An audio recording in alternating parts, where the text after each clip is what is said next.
খেজুর রস হলো খেজুর গাছ থেকে সংরক্ষিত রস। সাধারণত মাটির হাঁড়ি দিয়ে খেজুরের রস সংগ্রহ করা হয়, তবে বর্তমানে অনেক ক্ষেত্রে মাটির বদলে প্লাস্টিক দিয়েও সংগ্রহ করা হয়। খেজুরের রস দিয়ে ফিরনি, পায়েস এবং খেজুরের রস থেকে উৎপন্ন গুড় দিয়ে ভাপা পিঠা এবং গাঢ় রস দিয়ে তৈরি করা হয় মুড়ি, চিড়া, খই ও চিতই পিঠা সহ হরেক রকম পিঠাপুলি। খেজুরের রস পান করলে শরীরের দুর্বলতা দূর হয়। এতে উচ্চ প্রকৃতির চিনি এবং অন্যান্য প্রাকৃতিক উপাদান রয়েছে, তবে অনেক ক্ষেত্রেই খেজুরের রস পান করলে স্বাস্থ্য ঝুঁকিতে পড়তে হয়। রস সংগ্রহ: খেজুর শুষ্ক ও মরু অঞ্চলের উদ্ভিদ হওয়ায় গড়াঙ্গার নিম্ন অববাহিকার খেজুর গাছে যথেষ্ট শ্বাসযুক্ত অর্থাৎ উৎকৃষ্ট খেজুর হয় না, তাই এটি খাদ্য হিসাবে খুব একটা ব্যবহার করা হয় না। তবে এই গাছের রস আকর্ষণীয়।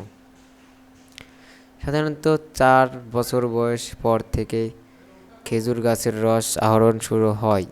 যখন গাছের 12 থেকে 15টি পাতা থাকে। খেজুরের চিনি, গুণগত গুণমান ইত্যাদির পরিমাণ মাটি, জলবায়ু এবং খেজুরের প্রকারের ওপর নির্ভর করে।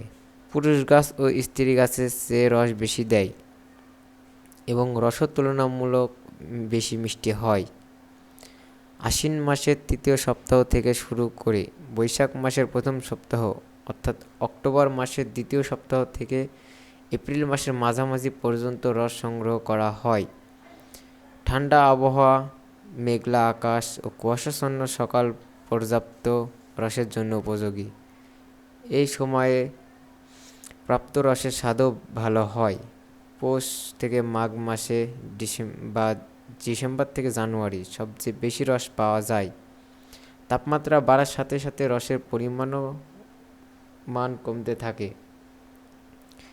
খেজুর গাছ থেকে রস সংগ্রহ করতে খেজুর গাছের মাথার অংশকে ভালোভাবে পরিষ্কার করা হয়। এরপর পরিষ্কার সাদা অংশ কেটে বিশেষ কায়দায় ছোট বড় কলসিতে রস সংগ্রহ করা হয়। শীতের মৌসুমে প্রতিদিন বিকেল থেকে সন্ধ্যার মধ্যে গাছের মাথার সাদা অংশ পরিষ্কার করে গাছে হাঁড়ি ঝুলিয়ে দেওয়া হয়। সকাল হলে সেই হাঁড়ি নামিয়ে আনা হয়। রস দিয়ে পাটালি বা লালি গুড় তৈরি করে সাধারণত বিক্রি করে দেওয়া হয়। তবে গাছেরা যে হাঁড়ি ঝুলিয়ে রাখে তাতে অনেক সময় কীটপতঙ্গ প্রবেশ করে অস্বাস্থ্যকর রসে পরিণত করতে পারে। প্রথমত, রস সংগ্রহ ও সংরক্ষণের সময় পরিষ্কার পরিচ্ছন্নতার দিকে মনোযোগ দিতে হবে। চেষ্টা করতে হবে দ্রুত রস বিতরণ করার এবং ঢেকে রাখার। বিশ্ব স্বাস্থ্য সংস্থার গবেষণার প্রতিবেদন অনুযায়ী এই ভাইরাস নিপার পাওয়ার প্রধান উপায় হল গাছগুলোর রস সংগ্রহের জায়গায় প্রতিরক্ষামূলক আবরণ বা স্যাপ স্কার্ট দিয়ে ব্যবহার করা, যেন বাদুড় এর এবং স্পর্শে না আসতে পারে। স্যাপ স্কার্ট হলো বাঁশ, কাঠ, ধৈঞ্চা, পাটের খড়ি বা পলিথিন দিয়ে মোড়ানো বেড়া, যেটা রসের নিঃসরণের চোঙের মাথা থেকে কলসির মুখ পর্যন্ত পুরোটা গাছের সাথে বেঁধে ঢেকে রাখা। কলসির মুখ ঢাকনার ব্যবস্থা সহ রসের উৎস মূল ঘিরে লাইনের জল দিয়ে বেষ্টনী দিতে হবে। তবে আইসিডিআর-বি এর গবেষকরা গোপন ক্যামেরার মাধ্যমে দেখতে পেয়েছেন যে রসের হাঁড়ির চারপাশে জাল এবং এমন স্যাপ স্কার্ট দিয়ে ঢেলে দিলেও বাদুড় কলসিতে মুখ বরাবর প্রস্রাব করে। এই বেড়া দিয়ে বাদুড়ের রস খাওয়া প্রতিরোধ করা গেলেও এই প্রস্রাবের গতি ঠেকানো যায় না, ফলে নিপা ভাইরাসের আক্রান্ত হওয়ার ঝুঁকি থেকে যায়। কাঁচা খেজুরের রস পান করা একটি সাংস্কৃতিক হলেও প্রতিষ্ঠানটি বলেছেন জীবন রক্ষার্থে রস সিদ্ধ করে পান করা নিরাপদ। স্বাস্থ্য অধিদপ্তর অতিরিক্ত মহাপরিচালক মির্জাদি সেব্রিনা ফ্লোরা বলেছেন, কাঁচা রস পান করা মোটেও নিরাপদ নয়। এক্ষেত্রে রসটি ফুটিয়ে খেলে ঝুঁকিমুক্ত থাকা সম্ভব। রস সংগ্রহের পর আগুনে 70 থেকে 80 ডিগ্রি সেলসিয়াস তাপমাত্রায় কিছু উত্তপ্ত করলে ভাইরাস মরে যাবে। খেজুরের রস এতটা নিয়ম ও পরিষ্কার পরিচ্ছন্নতার সাথে সংগ্রহ করা হয়েছে কিনা সেটা নিশ্চিত হওয়া জরুরি। এজন্য নিজে গিয়ে না হলেও বিশ্বস্ত সূত্রে রস সংগ্রহ করতে হবে। খেজুরের রস বিশ্বস্ত কৌড়িও থেকেও নেওয়া ভালো, যারা এসব বিষয়ে সচেতন। এছাড়া গাছ থেকে ঝরে পড়া ফল কিংবা গাছে ধরা ফল খাওয়ার আগে ফলগুলিতে ভালোভাবে ধুয়ে এবং খোসা ছাড়িয়ে নেওয়া উচিত। বাদুড়ের কামড়ের চিহ্ন দেখতে পেলেই সেই ফল সাথে সাথে ফেলে দিতে হবে। রস সংগ্রহের স্থান থেকে বাদুড়কে দূরে রাখতে সহায়তা করতে পারে, কিন্তু বাদুড় অনেক দূর দূরান্ত পর্যন্ত উড়তে পারে, তাই এই উপায়ে খুব একটা কাজে দেবে না বলছেন মিস ফ্লোরা। এক শ্রেণীর রস বিক্রেতা খাঁটি রসের সঙ্গে পানি সহ অন্যান্য তরল মিশিয়ে এক পরিমাণ স্বাদ বাড়ানোর অপচেষ্টা করে, তাই খেজুরের রস পান করার সময় এর স্বাদ খাঁটি কিনা তা পরীক্ষা করা দরকার। বাদুড়ের স্পর্শে এড়াতে বিভিন্ন ধরনের পদক্ষেপ গ্রহণ করা যায়।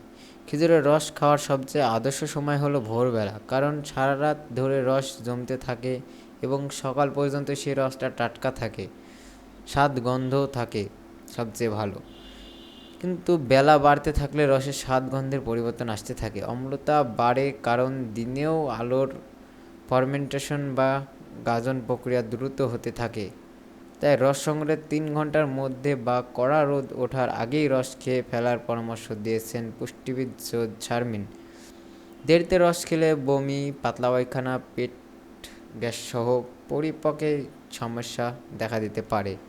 প্রচলিত খাদ্য হিসাবে খেজুরের রস বেশ সস্তা, পুষ্টিকর এবং উপদেয়। এতে আয়রন, সোডিয়াম, পটাশিয়াম, ফসফরাসের মতো খনিজ উপাদানের পাশাপাশি প্রোটিন, কার্বোহাইড্রেট, গ্লুকোজ সহ প্রচুর ভিটামিন পুষ্টিগুণ রয়েছে, যা অনেকটা প্রাকৃতিক এনার্জি ড্রিঙ্কের মতো কাজ করে। তাই কাজকর্মের দুর্বলতা কাটাতে খেজুরের রসের জুড়ি নেই। একজন সুস্থ মানুষের সকাল 1 থেকে 2 গ্লাস রস খেতে পারেন, তবে 1 গ্লাস খাওয়াই ভালো। তবে কারো ডায়াবেটিস থাকলে কিংবা কিডনি জটিলতা ভুগলে তাদেরকে খেজুরের রস খাওয়া এড়িয়ে চলতে হবে, কারণ খেজুরের রসে রয়েছে প্রচুর পরিমাণে চিনি। শীত মৌসুমে ভোর হতেই গাছিরা গাছ থেকে রস সংগ্রহ করে এক নিয়মিত চিত্র হলেও তেমনটা দেখা যায় না। আগের তুলনায় বর্তমানে খেজুর গাছের সংখ্যা যেমন কমে গিয়েছে, তেমনই পেশাদার গাছেও তেমন আমাদের নেই বলে কৃষি অধিদপ্তর সূত্রে জানা গেছে। এছাড়াও আমাদের এই খেজুরের রস কাঁচা গ্রহণ করার কারণে বিভিন্ন ধরনের ভাইরাস, যেমন নিপা ভাইরাস, বিশ্ব স্বাস্থ্য সংক্রান্ত তথ্য মতে নিপা ভাইরাস একটি ধরনের জেনেটিক ভাইরাস, অর্থাৎ এই ভাইরাস প্রাণী থেকে মানুষের মধ্যে সংক্রমিত হয়, পরে সেটি মানুষে সংক্রমিত হয়ে থাকে। বিশ্বে প্রথম নিপা ভাইরাস শনাক্ত হয়েছিল 1999 সালে মালয়েশিয়ার সুকোব খামারিয়ার মধ্যে।